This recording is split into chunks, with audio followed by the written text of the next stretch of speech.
Selamat pagi Bapak Ibu yang diberkati oleh Tuhan. Ialah supaya kita tetap setia dan percaya kepadanya. Kita Shalom, kita akan kembali mempelajari pelajaran sekolah sahabat. Dan ringkasan yang akan saya bawakan pada hari ini merupakan ringkasan pelajaran sekolah sahabat hari Minggu 8 Januari 2023 dengan judul Perjanjian Keselamatan. Sebelum kita lanjut mendengarkan, marilah kita berdoa terlebih dahulu. Tuhan, terima kasih karena Engkau telah memimpin kami hingga kami saat ini siap untuk mendengarkan ringkasan pelajaran sekolah sahabat. Kiranya dengan pelajaran sekolah sahabat ini kami dapat lebih mendalami dan mempelajari bagaimana perjanjian Tuhan untuk kami semua. Terima kasih Tuhan, di dalam nama Tuhan Yesus kami sudah berdoa dan mengucap syukur, amin. Ayat pendukung untuk ringkasan pelajaran sekolah sahabat ini kita bisa membaca dan melihat dalam Matius 7 ayat 13 dan 14, kemudian Yohanes 6 ayat 29, kemudian 2 Timotius 4 ayat 6 sampai 8. Dan pada hari Minggu ini kita akan membahas tentang perjanjian keselamatan. Sebuah perjanjian itu pasti akan melibatkan paling tidak dua belah pihak. Ketika kita berjanji, maka kita akan berjanji kepada seseorang yang lain atau kepada beberapa orang. Jadi paling tidak akan melibatkan dua belah pihak. Dan di Alkitab juga kita melihat bahwa Allah mengambil inisiatif untuk membuat perjanjian antara Allah dan juga manusia. Keselamatan melalui kematian Yesus Kristus di Kalvari itu juga merupakan suatu perjanjian yang Allah berikan kepada kita manusia. Dan perjanjian tersebut bukan merupakan sebuah janji yang hanya melibatkan satu pihak saja tentunya. Maksudnya adalah ketika keselamatan yang Yesus berikan melalui kematiannya di kayu salib diberikan kepada kita dengan cuma-cuma kepada kita sebagai manusia, bukan berarti kita sebagai manusia yang menerima perjanjian itu atau menerima keselamatan itu, kita bebas melakukan apapun yang kita inginkan. Kita bebas melakukan apa saja di dunia ini. Bukan seperti itu.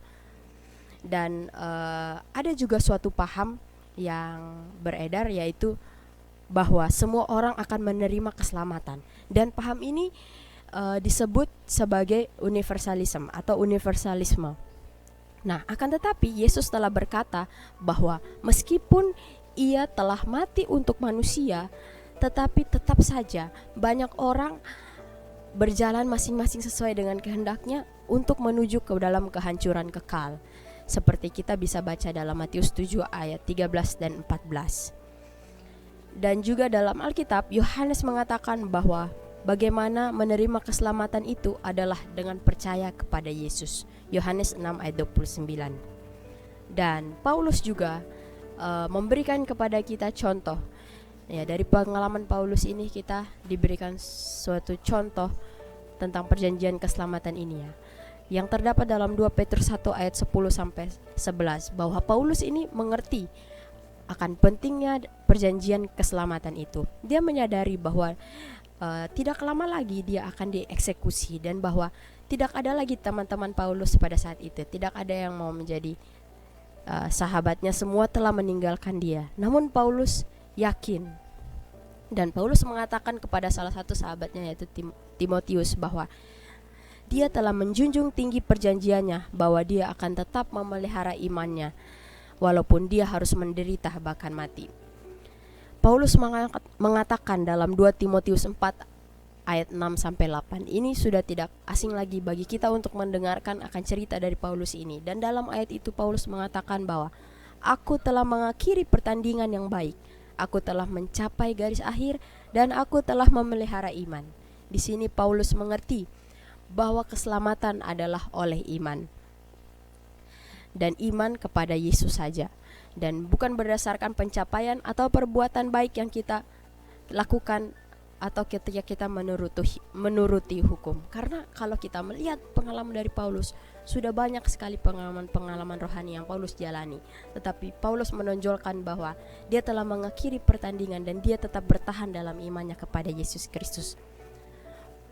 Paulus menantikan mahkota kebenaran yang mana dengan imannya mengklaim untuk dirinya sendiri bahwa dia telah bertahan sampai akhir hidupnya. Sehingga yang menjadi kesimpulan bagi kita adalah meskipun keselamatan telah diberikan melalui pengorbanan Yesus, yang adalah kasih karunia atau diberikan secara cuma-cuma kepada kita manusia. Namun tidak cukup sampai situ saja. Kita harus menerimanya dengan iman. Dan iman itu kita harus ekspresikan melalui tindakan kita, yaitu menuruti hukum-hukum Tuhan. Di sini juga diperlukan kesetiaan kita kepada Yesus sampai akhir hidup kita.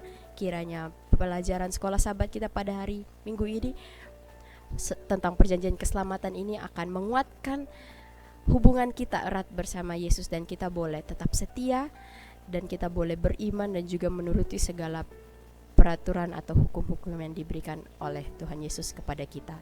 Tuhan kiranya memberkati kita semua. Terima kasih.